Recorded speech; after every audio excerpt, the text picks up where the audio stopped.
রাহমাতুল্লাহ এমন একটি সুন্নত যা সকল নবী রাসূল পালন করেছেন, সেটি হলো বিশুদ্ধ ভাষায় কথা বলা।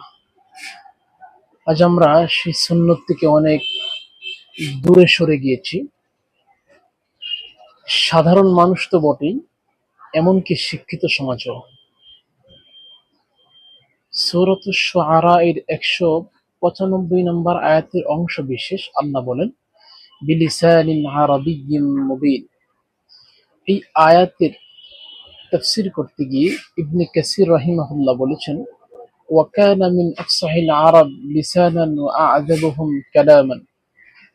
তিনি অর্থাৎ মুহাম্মদ সাল্লাল্লাহু আলাইহি ওয়াসাল্লাম ছিলেন আরবের সবচেয়ে বিশুদ্ধ ভাষী এবং সুমিষ্ট ভাষী। সুবহানাল্লাহ।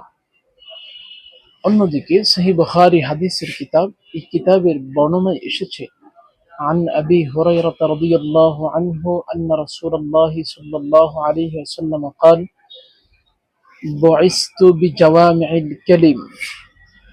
অর্থাৎ আমি সুসংক্ষিপ্ত এবং মর্ম সমৃদ্ধ বাণী নিয়ে আবির্ভূত হয়েছি। সুবহানাল্লাহ। আল্লাহ তাআলা আমাদের সকলকে রাসূলের আদর্শকে ধারণ করে দুনিয়া ও আখিরাতে সফলতা অর্জন করার তৌফিক দান করুন। আমিন।